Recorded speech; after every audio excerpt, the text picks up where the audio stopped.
Hi, I'm Chanelle. A charity is calling on government to throw money at helping young people suffering with their mental health. A Little Piece of Hope claims there's currently a 2-year wait list for youngsters to get a diagnosis through the Child and Adolescent Mental Health Service. In order to try and combat the length of time families are waiting, A Little Piece of Hope has been fundraising to help children be seen privately. It's funding ADHD and ASD assessments for people up to the age of 21 by the private company Triscal. So far, the charity has raised £12,500 and spent £7,000 helping those who've approached the group for help. Trustee Helen Sheppard told me they have 6 children on the waiting list for a diagnosis and are aiming to raise £30,000 by next year. So we're fundraising currently for support towards ADHD and ASD assessments for children aged up to the age of 21 via Ali Duff at Triscal Services. Now, how much have you raised so far and what is the target that you've set? So we have raised on a Facebook page around £2,500 on a Just Giving page. We've raised £2,500 on a Just Giving page, and we also had a donation from the Elizabeth Clucas Trust of £10,000. So £12,500 currently. We're hoping to raise £30,000 by 2024. We've spent approximately over the past 6 months, £7,000 supporting children, and we currently have 6 children on our waiting list. We had another one added only yesterday. The costs of a diagnosis range from £600 to £699 per child, so not affordable for most parents. So what we're doing, we're trying to get them privately assessed so they can get a diagnosis privately. Once they are diagnosed, then there's a quicker pathway via CAMS for support and also medication if needed. How will this help? I mean, we do know about the long waiting lists.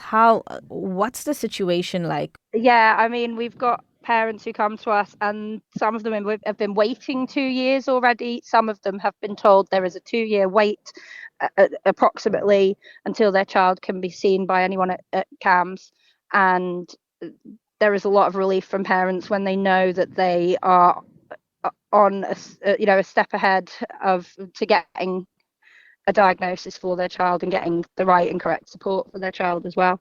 Many children now are in the position, unfortunately, where they're young adults or young teenagers who have not had the support, have gone through the school education system with as much support as teachers can give them. However, the schools aren't equipped currently for the children and their needs in mainstream schools.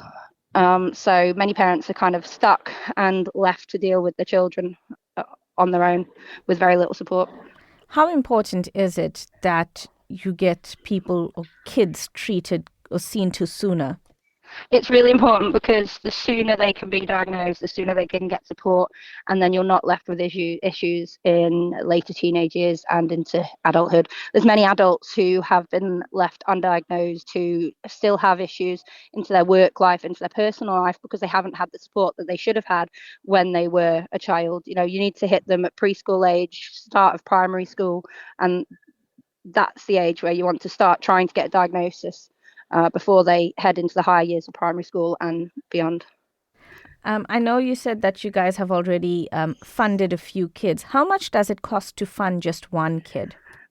So it can be £650 to £699. The prices have just gone up. £550 to £699. The prices have just gone up. It depends on whether they're having an assessment for ASD and ADHD or just ASD or just ADHD. So it really varies on the type of assessment they're having. But the prices are not cheap and certainly not affordable for the majority of families. Why did the charity choose to raise funds for this specifically?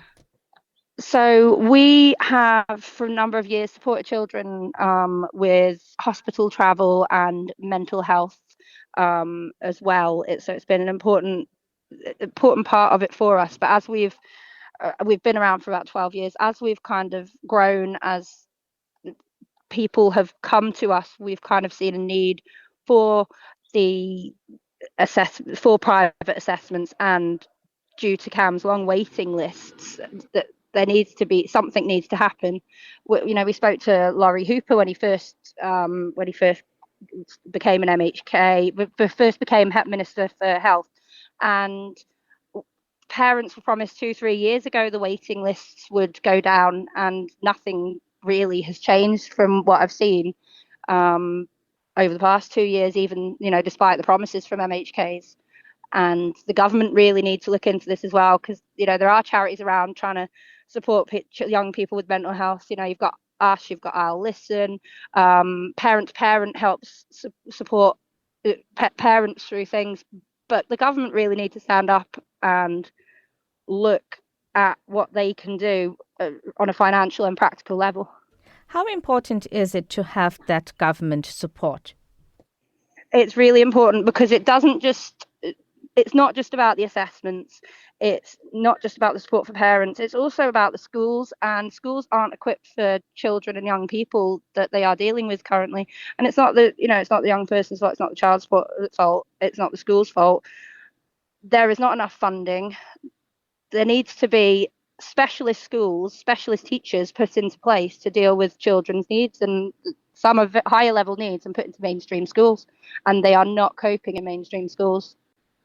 I work in a school myself, so I can, I see that, and my children in schools, and I see that from a parenting level and a professional level as well. So I think my last question would be, what would your message to government be? I think it would be, they really need to go back and look at the situation. They need to get a full picture of what's happening from teachers, from schools, from parents, from charities like ours working with schools. And they really need to do something, because there's still children who are going through life and who do not get the support that they need. Charities can only do so much. We spend considerable amounts of time fundraising, but there are a lot of charities on the island doing the same. And whether you're a small or a large charity, given the running costs of charities, as well as the how hard it is to actually fundraise with so much competition, government need to do something. They need to step in and throw their money more into young people and young adults' mental health support. Right. It's the same as you go into adults' mental health support as well, though. We don't deal with anyone over the age of 21, but we've heard stories from people who are adults who don't get the support they need as well. So it's mental health across the board.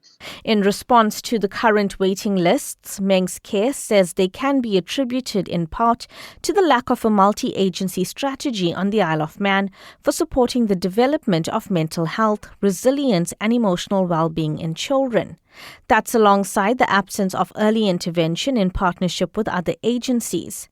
In order to start reducing waiting lists, the health body adds it is supporting the delivery of the Thrive framework, which is needs-led and aims to establish an integrated multi-agency framework on the island to support the mental health well-being needs of children, young adults up to the age of 25, and adults who look after them.